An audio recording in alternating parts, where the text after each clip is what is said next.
여러분, 안녕하세요. 오늘 우리가 함께 살펴볼 이야기는 상상조차 하기 힘든 가혹한 시련 속에서도 절대 꺾이지 않았던 분들의 이야기입니다. 바로 대한민국 독립 영웅들의 놀라운 회복력과 투쟁의 역사인데요. 이건 그저 교과서에나 나오는 박제된 먼 과거의 이야기가 아닙니다. 불가능에 맞서 자신의 모든 것을 내던졌던 사람들의 아주 생생한 생존과 저항의 드라마죠. 지금부터 그 뜨거웠던 이야기 속으로 깊이 들어가 보겠습니다. 죽음보다 더한 것은 나라를 잃는 것이다. 청산리 전투의 영웅 김좌진 장군이 남긴 말입니다. 와, 정말 가슴이 먹먹해지는 문장 아닌가요? 이 짧은 한마디가 당시 사람들이 매일 직면해야 했던 삶과 죽음의 기로, 그 절박했던 시대의 무게를 뼛속까지 와닿게 해줍니다. 그 시절 영웅들에게 독립이란 건 그저 거창한 정치적 목표가 아니라 살아남아야 할 이유이자 생존 그 자체였거든요. 자, 그럼 오늘 어떤 흐름으로 이 거대한 역사를 짚어볼지 가볍게 살펴보고 갈까요? 먼저 35년이라는 숨막히는 억압의 시간부터 시작해서 이회영 선생의 궁극적인 희생, 안중근 의사와 동의회, 그리고 한인애국단의 극적인 활약상과 그들이 남긴 위대한 유산까지 순서대로 쭉 따라가 보겠습니다. 첫 번째 이야기, 35년간의 억압입니다.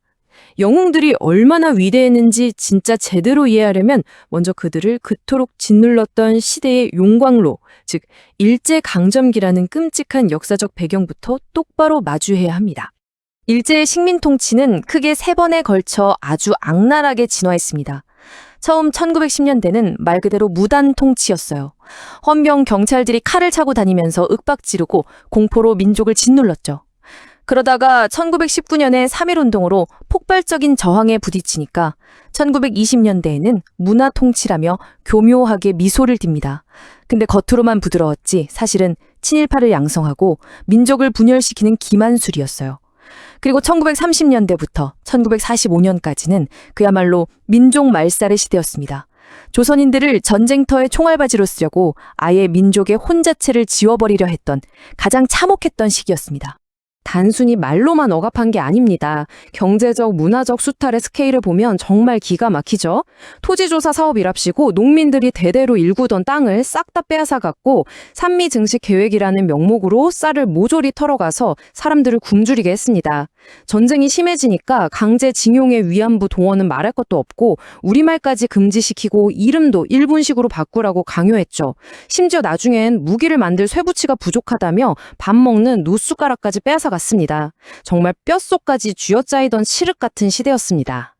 두 번째 이야기, 이회영의 궁극적인 희생입니다. 방금 보신 그 숨막히는 절망 속에서 과연 누가 가장 먼저 저항의 불씨를 지폈을까요? 진정한 노블레스 오블리주를 보여준 우당 이회영 선생의 발자취를 따라가 봅니다.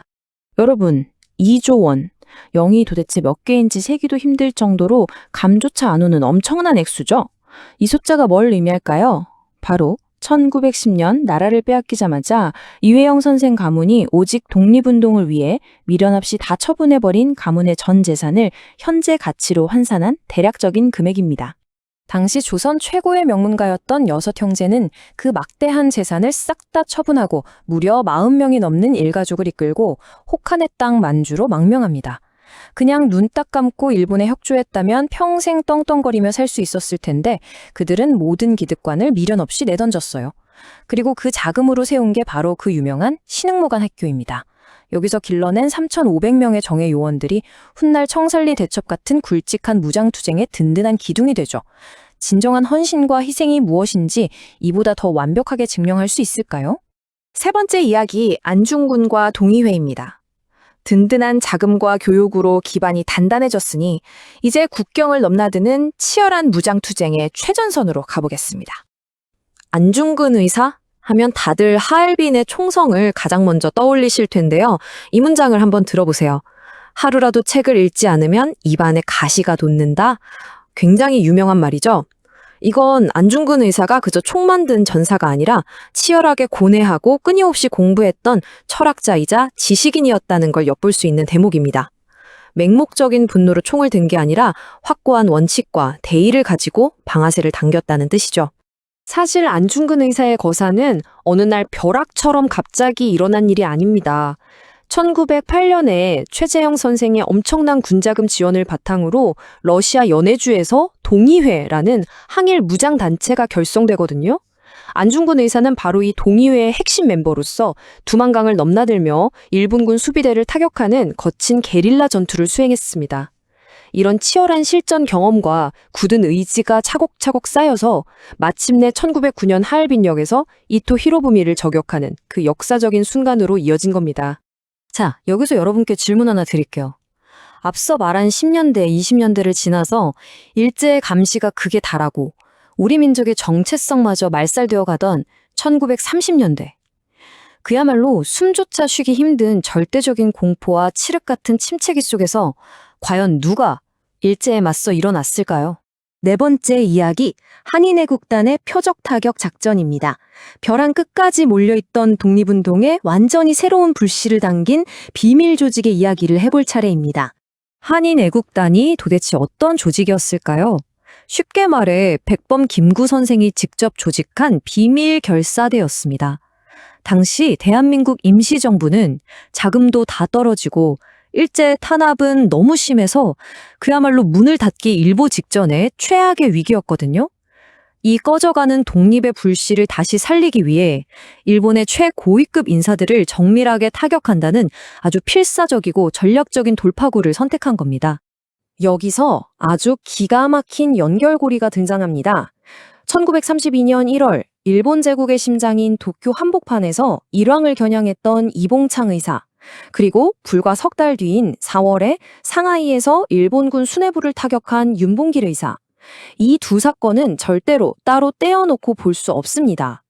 이봉창 의사가 먼저 거대한 충격을 가하며 꽉 막혀있던 물꼬를 틉고 비록 목표를 완벽히 달성하진 못했지만 그 엄청난 용기가 곧바로 윤봉길 의사의 대성공을 이끌어내는 완벽한 도화선이 된 거니까요. 이봉창 의사가 남긴 이 비장한 말씀을 한번 음미해 보시죠. 나는 31년 동안 육신의 쾌락을 다 맛보았습니다. 이제 영원한 쾌락을 얻기 위해 목숨을 바치겠습니다. 사실 그는 그 당시 이른바 모던보이라고 불리던 평범한 청년이었어요. 그런데 일본인 밑에서 일하며 뼈저린 차별과 서름을 겪고 나서는 스스로 김구 선생을 찾아갑니다. 그리고 조국을 위해 목숨을 던진다는 훨씬 더 높은 차원의 가치를 선택하죠. 평범했던 청년의 가장 위대하고 극적인 각성이었습니다. 그리고 그 뒤를 이은 윤봉길 의사의 결연한 다짐을 볼까요?